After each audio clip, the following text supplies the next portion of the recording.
Hola, buenos días. Soy Roland Rodríguez y me dedico a la asistencia técnica en CIDAR Perú junto a Romel Villegas.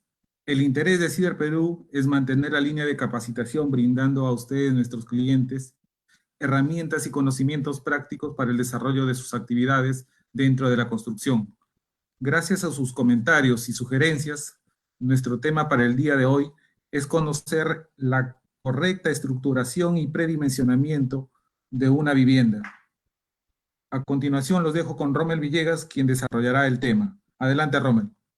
Muchas gracias, Roland. Y muchas gracias a todos ustedes por haberse conectado a la primera capacitación online que CIR Perú está dictando. Bueno, yo soy Rommel Villegas, ingeniero civil de asistencia técnica de CIR Perú, y el día de hoy vamos a tocar el tema de estructuración y predimensionamiento de una edificación.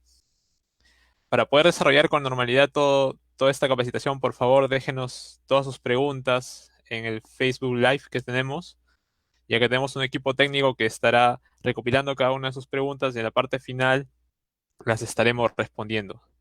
Bueno, sin más preámbulos, vamos directo al grano, vamos a desarrollar el tema. ¿Qué vamos a aprender el día de hoy? Bueno, el aprendizaje que vamos a tener el día de hoy es aprender a estructurar y predimensionar. Son las dos piezas fundamentales de todo diseño estructural. Para la estructuración vamos a ver primero las normas técnicas peruanas que avalan nuestra estructuración. Y en los criterios de estructuración vamos a ver tan solo cuatro criterios que son fundamentales para que la estructuración de una edificación sea la correcta y que lleve a un comportamiento adecuado. En el tema de predimensionamiento vamos a hablar de cada uno de los elementos estructurales a predimensionar.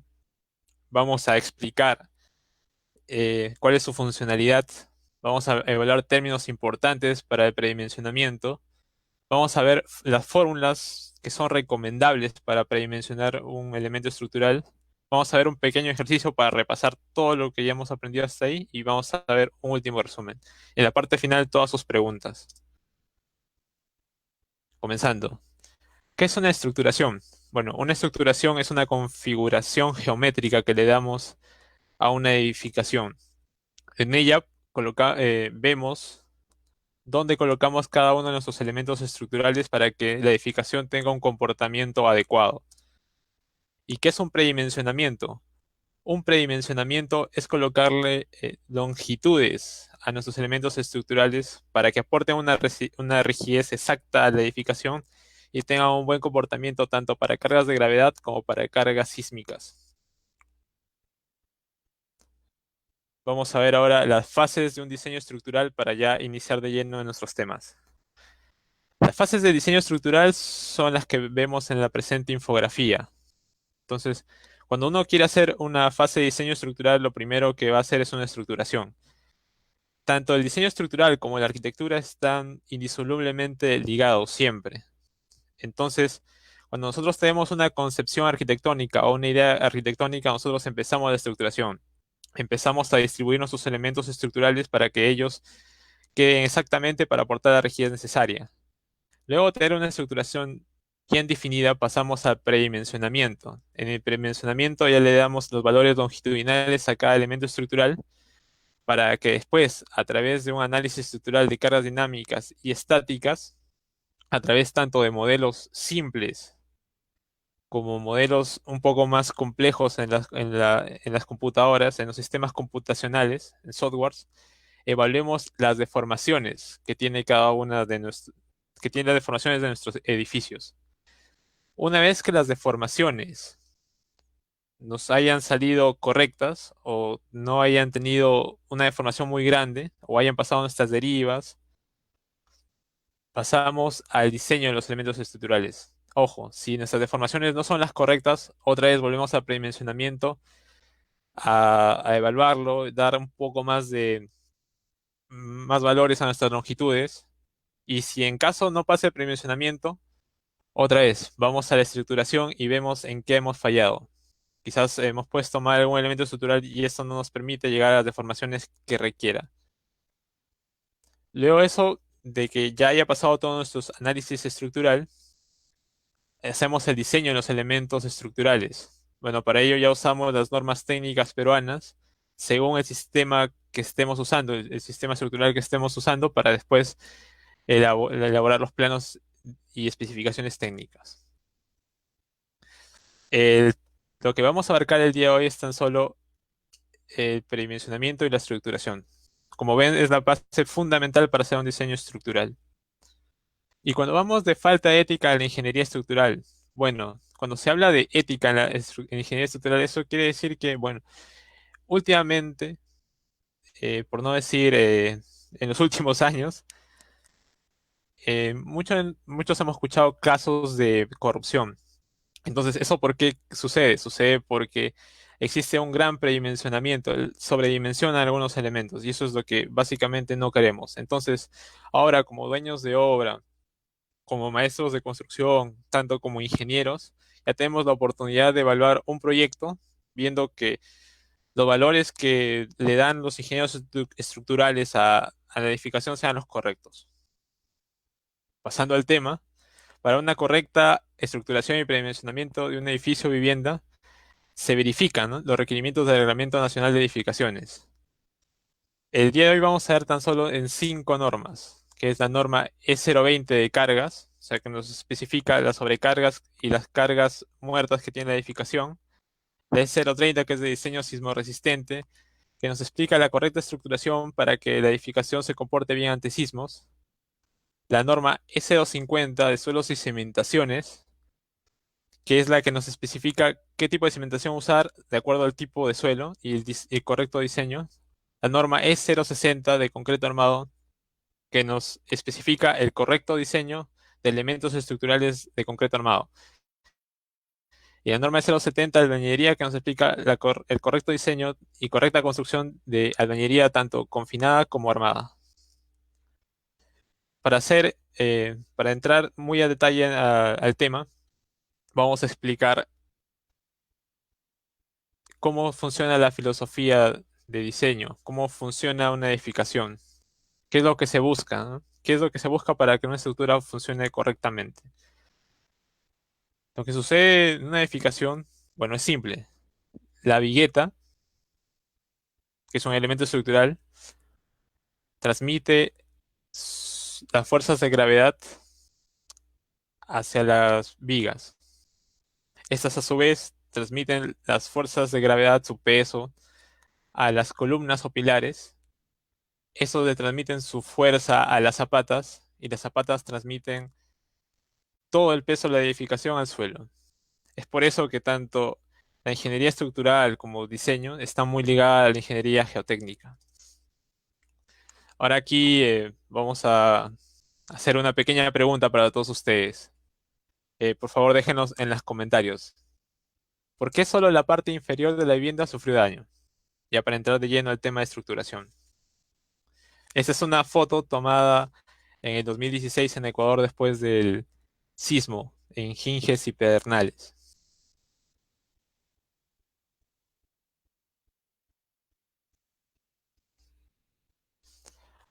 Bueno, ya para empezar de lleno, el- este tipo de colapso sucede porque existe una irregularidad en elevación. ¿Qué quiere decir esto? Que el sistema estructural del piso inferior es distinto al sistema estructural del piso superior. A esto se le conoce como piso blando. Bueno, ¿y qué es un piso blando? Es, por ejemplo, en este caso, ¿no?, que cuando la gente construye o cuando nosotros construimos, lo que buscamos es que en la parte inferior de la edificación se pueda usar como un almacén o la podamos usar como estacionamientos.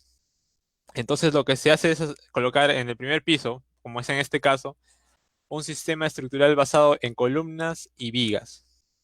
Entonces luego se coloca un sistema de traves para posicionar la losa y encima de ello se construye muros, muros de albañilería. Entonces hay un cambio sustancial en el sistema estructural, lo cual provoca que el sistema estructural del piso inferior soporte todo un peso rígido y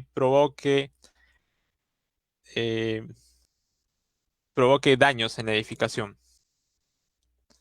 este tipo de sistemas se llama piso blando y bueno, aprendiendo los errores también sirvió mucho para poder usar ahora el aislamiento sísmico. El aislamiento sísmico funciona como un piso blando.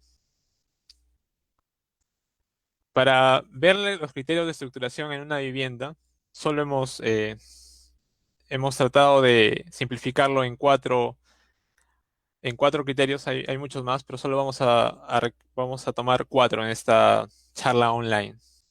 Una es la simplicidad y la simetría, la segunda es la uniformidad y continuidad de la estructura, la tercera es la rigidez lateral y la cuarta son elementos no estructurales. Según la experiencia y diseño de muchos ingenieros estructurales, las estructuras simples siempre tienen un comportamiento mejor que estructuras de configuración compleja. ¿Eso por qué? Porque a lo largo del tiempo, todas las estructuras que han tenido una configuración simple y han sido simétricas tanto en sus ejes X como Y, ante sismos se han comportado correctamente. Eso porque nosotros como constructores o como ingenieros sabemos ya a ciencia cierta cómo se comporta una edificación que tenga una configuración simple y los elementos estructurales se pueden modelar más fácilmente. En cambio, con una configuración compleja, los elementos estructurales no tienen una ciencia cierta de cómo funcionan, ¿no? Ya estamos basados más en cómo funciona el software. También la falta de simetría produce efectos torsionales, que los efectos torsionales son uno de los efectos más dañinos que puede sufrir una edificación.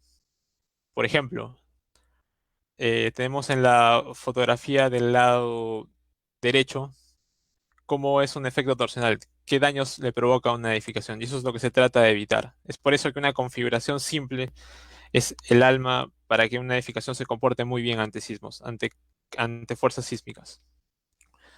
Otro criterio para la correcta estructuración de una edificación es una uniformidad y continuidad de la estructura.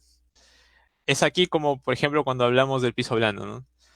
El sistema estructural, tanto en todos los pisos, deben ser iguales. O sea, si estás usando pórticos, en toda la edificación deberías usar pórticos. Si estás usando albañilería confinada en todos los pisos de la edificación, deberías usar albañilería confinada. Tampoco no se puede no puedes disminuir un elemento estructural de manera rápida. Todo tiene que ser un cambio sintetizado y simple. Cuando hablamos de rigidez lateral, todos los elementos estructurales en una edificación aportan una rigidez lateral a la edificación. La rigidez lateral es la fuerza que opone una edificación a sufrir desplazamientos. Entonces, lo que se ha comprobado es que el desplazamiento es el que destruye la edificación, más no las fuerzas. Entonces, ¿qué hacemos? Rigidizamos tanto en la dirección X como en la dirección Y lo más posible la edificación. ¿Esto por qué? También porque se ha comprobado que las estructuras más rígidas funcionan mucho mejor que las estructuras flexibles. En este ejemplo, se ha colocado los muros de manera que en tanto en la dirección X como en la dirección Y, esas aporten la rigidez necesaria para que la edificación se comporte bien ante sismos, para que las fuerzas sísmicas no le afecten mucho ante sismos.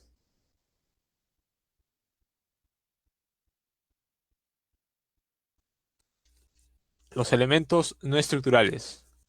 Cuando hablamos de elementos no estructurales, hablamos, por ejemplo, de tabiques, tabiquería. Estas muchas veces producen columnas cortas. ¿Qué son las columnas cortas? Son elementos, por ejemplo, en columnas, cuando se produjo el sismo en Ica en el 2006, en el 2007, muchas edificaciones sufrieron columnas cortas. ¿Esto debido a qué? A que tanto por fuerzas de corte o fallas, fuerzas de corte o fallas frágiles, las edificaciones ante sismos sufrieron un gran daño. ¿Esto por qué? Porque no dejaron que el elemento estructural no funcione correctamente. Entonces, Para que evitar ese tipo de problemas, lo que se puede hacer es hacer una separación al elemento estructural para que funcione íntegramente o colocar otro sistema estructural, como por ejemplo placas, para que la edificación se pueda desplazar correctamente y no sufra ese tipo de daños. Bueno, al final, ya como resultado final de una buena estructuración, se tiene un plano de estructuras sin dimensiones. Entonces se tiene cada uno de los elementos estructurales correctamente distribuidos, respetando siempre el plano de arquitectura para que la edificación se comporte bien ante sismos. Entonces, una vez teniendo ya el plano de estructuras sin dimensiones correctamente utilizado, ya podemos pasar a predimensionar. Entonces, los elementos estructurales y predimensionamiento. ¿Qué elementos estructurales tenemos en una edificación? Tenemos losas, vigas, columnas, muros de albañilería, placas, cimentaciones. En esta oportunidad, los elementos estructurales que vamos a enseñar a predimensionar son las losas, las vigas, las columnas y los muros de albañilería. Las placas solamente vamos a hablar de qué se tratan, qué rigidez aporta a la edificación.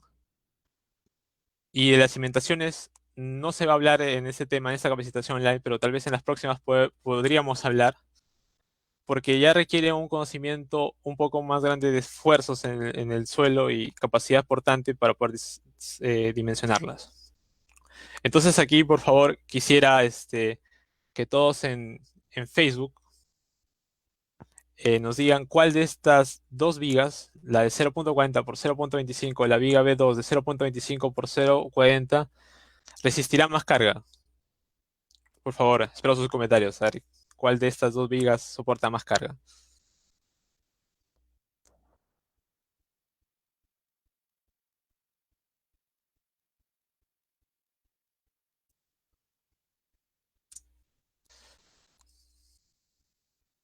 Bueno, aquí vamos a entrar, vamos a mencionar la inercia.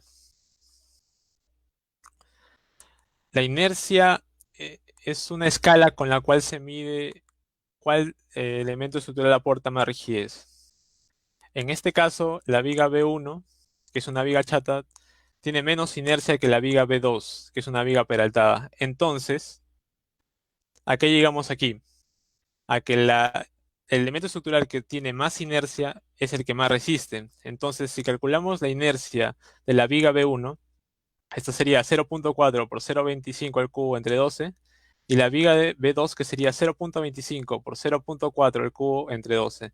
Entonces comprobamos que la inercia de la viga B2 es mayor que la inercia de la viga B1. Entonces es por ello que una viga peraltada soporta más cargas que una viga chata. Ahora vamos a hablar de las losas. Las losas son elementos estructurales que hacen factible la existencia de los pisos y techos de una edificación. Bueno, las losas es básicamente donde las losas son las que soportan tanto el peso nuestro, el peso de nuestro mobiliario, el peso de nuestro piso terminado y las transmiten hacia las vigas. Entonces, esas tienen dos funciones desde el punto de vista estructural fundamentales. El transmitir las cargas hacia las vigas y la segunda es hacer que la estructura se comporte como una unidad, ya que como las losas están repartidas en todos los techos y pisos de nuestra edificación, esto hace que cuando existen sismos, nuestra edificación se desplace en un mismo sentido y evite que estos sufran grandes daños ante sismos. Bueno, las losas las podemos subdividir. Las losas las tenemos en losas aligeradas, losas macizas y losas nervadas. Bueno, las losas aligeradas son en esencia losas nervadas. Bueno, que después vamos a hablar de qué son las losas nervadas. Y estas están rellenadas con ladrillo. ¿Esto para qué? Para hacer más fácil el tarrajeo, ¿no? Las losas aligeradas tienen un peralte. Ese es el peralte que tienen las losas aligeradas. Entonces tiene un H de ladrillo y un 5 centímetros que es de vaciado de concreto. Las losas macizas son losas que son íntegramente hechas por concreto armado. Tienen un peralte variable y se usan tanto para tapar huecos de baños y son más que todo son en dos direcciones. Y las losas nervadas, son las que tienen como unos nervios de viguetas. Son las que se usan para cubrir luces un poco mayores, luces entre 6 o 7 metros. Estas sirven para los estacionamientos. Es lo que más se usa en estacionamientos, por ejemplo. No se usan tanto porque su sistema de encofrado es un poco difícil de realizar. Y ahora para empezar a dar a colocar fórmulas para predimensionar, para empezar a dar algunas fórmulas, vamos a evaluar la terminología para predimensionar. La terminología son luz y pórtico. Eso es lo esencial que se necesita para aprender a predimensionar. La luz en ingeniería y en construcción se usa para distinguir la distancia que existe entre apoyos de un elemento estructural. Por ejemplo, los apoyos que existen para una viga son dos columnas. Entonces, su luz es la distancia que cubre entre apoyos. Para una vigueta, sus apoyos son las vigas. Y la luz que nos interesa para predimensionar es la luz libre de viga. Mientras que el pórtico es el conjunto formado por vigas y columnas. El conjunto formado por vigas y columnas es un pórtico. Y ahora vamos a pasar a las fórmulas para predimensionar aligerados, por ejemplo. Para calcular el peralte de los aligerados, lo que se tiene que evaluar son las luces, de las cuales ya hablamos hace un momento. Si se tienen luces menores, de a 4 metros, se usa un peralte de 17 centímetros. Si se tienen luces comprendidas entre 4 y 5.5 metros, se tiene un peralte de 20 centímetros. Si se tienen luces comprendidas entre 5 y 6.5 metros, se tiene un peralte de 25 centímetros. Y si se tienen luces comprendidas entre 6 y 7.5 metros, se usa un peralte de 30 centímetros. Bueno, como ya se explicó, se tiene 5 centímetros, que es del losa superior, que es lo del concreto, y se colocan los ladrillos, que en el mercado peruano tenemos ladrillos de 12, 15, 20, 25 centímetros respectivamente. El dimensionamiento anterior es únicamente válido para losas armadas en una dirección y que tengan sobrecargas en el orden de 300 a 300 kilogramos sobre metro cuadrado, según la norma de 0,20. Si ya tiene una mayor sobrecarga, ya se usan otras fórmulas que en esta capacitación no se van a ver. Pero, por ejemplo, para viviendas, que se tiene una sobrecarga de 200 kilogramos por metro cuadrado, funciona correctamente.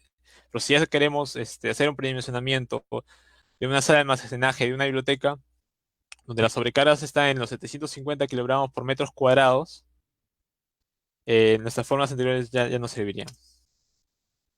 Las vigas. Las vigas son los elementos que soportan las cargas de las losas y lo transmiten directamente hacia las columnas, albañilería o muros. Las vigas forman los denominados ejes de la estructura, teniendo las columnas ubicadas en sus intersecciones. Las vigas tienen una función sísmica importantísima debido a que transportan tanto el peso de las losas como su peso propio hacia las columnas. Bueno, en tipos de vigas tenemos una gran cantidad. Tenemos vigas de madera que se usan para las construcciones de adobe. Tenemos vigas metálicas. Tenemos vigas prefabricadas. Tenemos vigas en doble T. Pero de las que vamos a hablar ahora son las vigas de concreto armado. Esa es la que vamos a enseñar a predimensionar.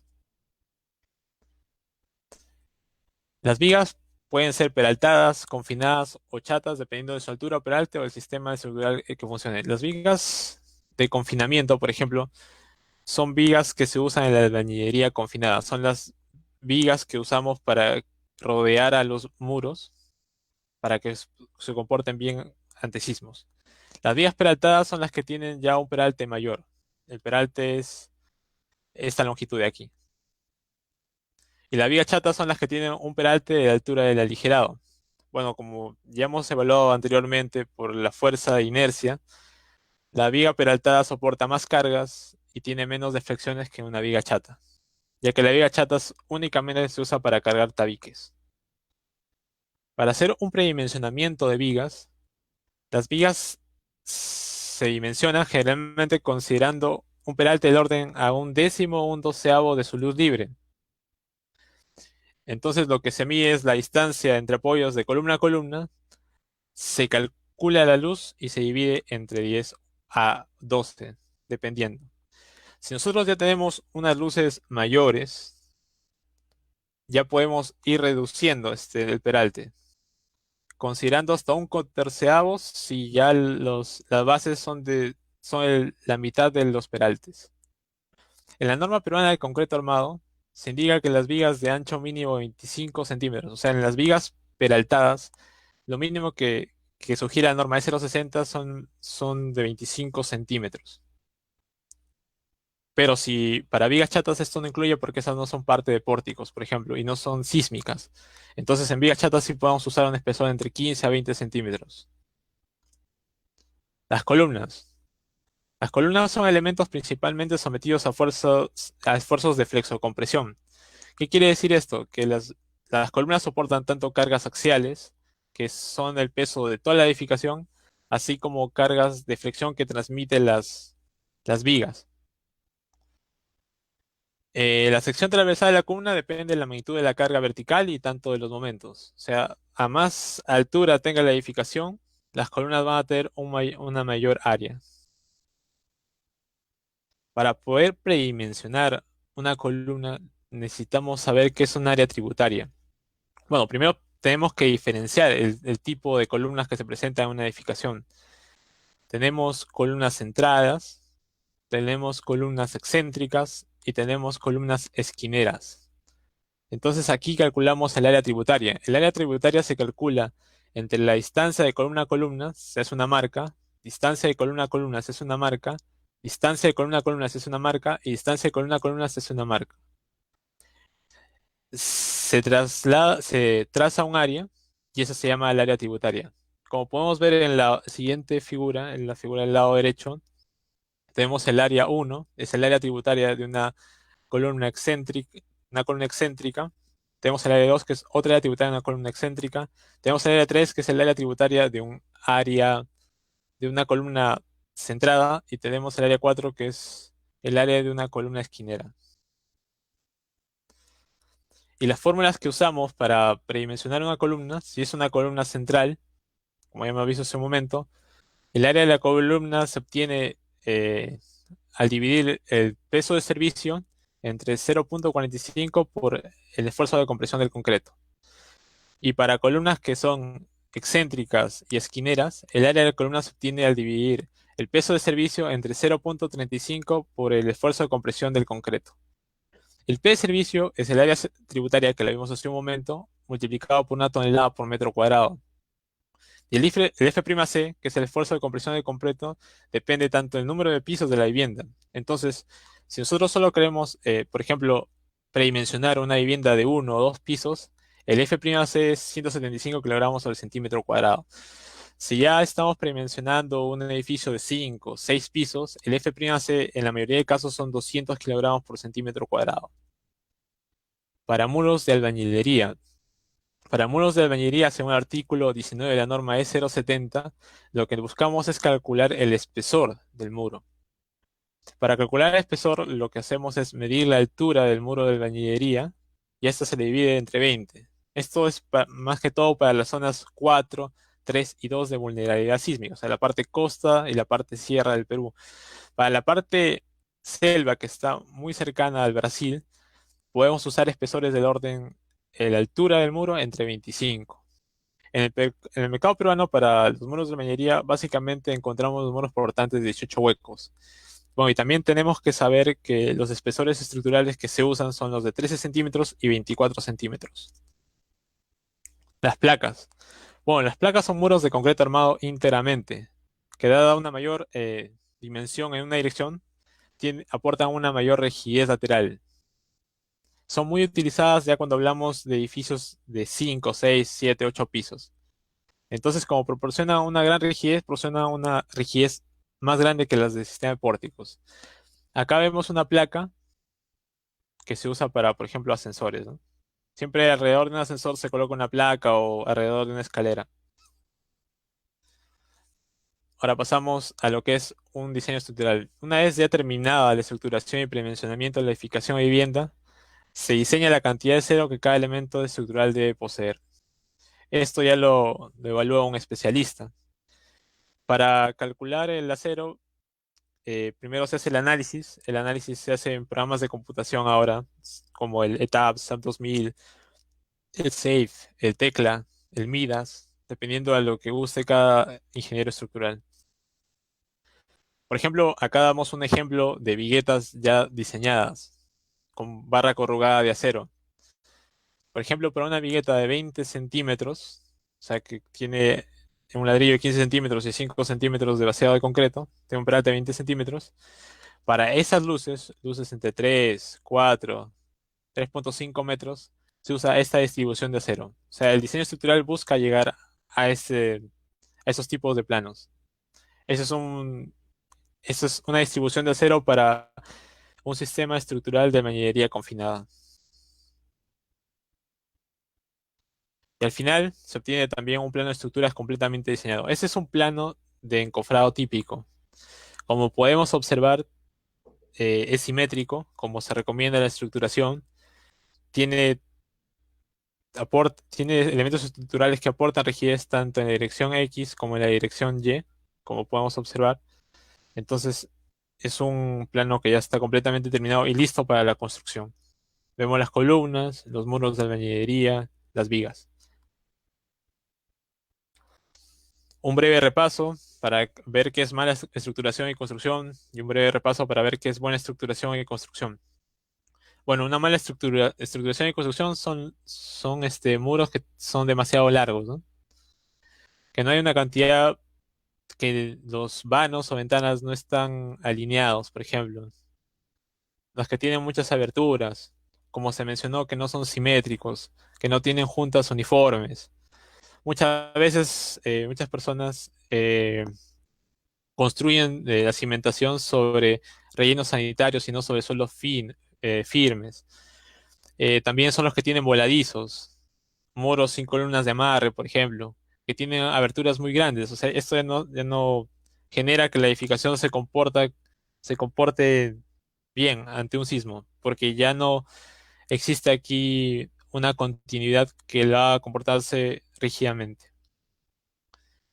Y en cambio, una buena estructuración y construcción son muros que están bien confinados, por ejemplo, tienen juntas de espesor uniformes, tienen una cimentación sobre suelo firme, todos los muros sobre aplomo, es simétrica, son vigas y columnas sin cangrejeras, tiene una buena distribución de elementos estructurales tanto en el eje X como en el eje Y, como se había mencionado. Y ahora vamos a hacer un breve ejemplo de estructuración y predimensionamiento. Sobre un terreno de 40 metros cuadrados, con la siguiente distribución arquitectónica, nosotros queremos ya hacer una estructuración y un predimensionamiento estructural. Entonces tenemos un plano de elevación que nos da el arquitecto y tenemos un plano de arquitectura con sala, multiuso, cocina, baños. Entonces, el primer paso es hacer una correcta estructuración. Verificando cómo está la arquitectura, nosotros podemos colocar dónde van nuestras columnas. Por ejemplo, aquí puede haber una columna, aquí puede haber otra columna, otra columna. Nuestras vigas pueden ir de este lado, pueden ir acá. Jamás se nos va a ocurrir, ¿no? Colocar una columna aquí, por ejemplo. O sea, eso no tendría un buen sentido porque no tendría una buena distribución nuestra edificación. Entonces, de estructuración llegamos a esto. Vemos que es simétrico, tiene la rigidez necesaria tanto en el eje X como en el eje Y. Siempre las viguetas van en la dirección más corta, tienen las vigas y tiene distancia de 2,85 a 2,25. A eso se tiene que llegar con una estructuración. Entonces, una vez teniendo estructurado nuestro edificio, nuestra casa, nuestra vivienda, ya pasamos a un breve predimensionamiento. Por ejemplo, para predimensionar la vigueta, la luz máxima de la vigueta es 2,85 metros. Entonces, es una luz menor a 4 metros. Entonces, nuestra vigueta requiere 17 centímetros de peralte. Eso quiere decir que nosotros compramos para esto ladrillos de 12 centímetros y rellenamos con 5 centímetros de concreto. Para hacer el predimensionamiento de la viga, calculamos la luz máxima de viga, ¿no? Esa es la luz que tiene la máxima luz. Entonces utilizamos nuestras fórmulas. Vamos a utilizar 4,25 entre 12. Esto nos da 0,354 metros. Pero siempre que nosotros predimensionamos, o hacemos la construcción, todas nuestras medidas tienen que ser múltiplos de 5. Entonces, lo que se recomendará es usar vigas de 40 o 50 centímetros. Vamos a usar una viga de 40 centímetros. Y como es una viga que fuera un pórtico, su ancho tiene que ser mayor o igual a 25 centímetros. Entonces, lo que vamos a obtener es una viga de 25 por 40. Eso es lo que pondremos en una edificación de ese estilo. Y para predimensionar la columna, otra vez, calculamos el área tributaria. Distancia de columna a columna entre 2, distancia de columna a columna entre 2, distancia de columna a columna entre 2 y distancia de columna a columna entre 2. Sacamos el área, que sería 2.5 por 3.85. Esto nos da 9.63 metros cuadrados. Con eso calculamos un P de servicio que es una tonelada por 9.63 metros cuadrados. Nos da 9.63 toneladas. El F'C, como es una edificación tan solo de un piso, 175 kilogramos por centímetro cuadrado.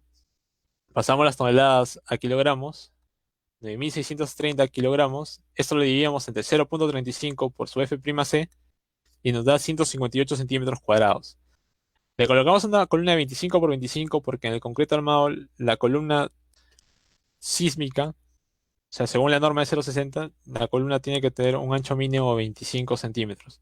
Pero si consideramos el sistema estructural de albañilería confinada, sí podemos colocar una columna de 15 por 15 porque el muro ya aporta rigidez. Además, hay que tener en cuenta que si queremos construir más pisos, deberíamos colocar columnas un poco más anchas. ¿Por qué? Porque si ya multiplicamos estas 9.63 toneladas por 5 pisos, ya nos da un número mayor y esto nos da un área de columna también mayor.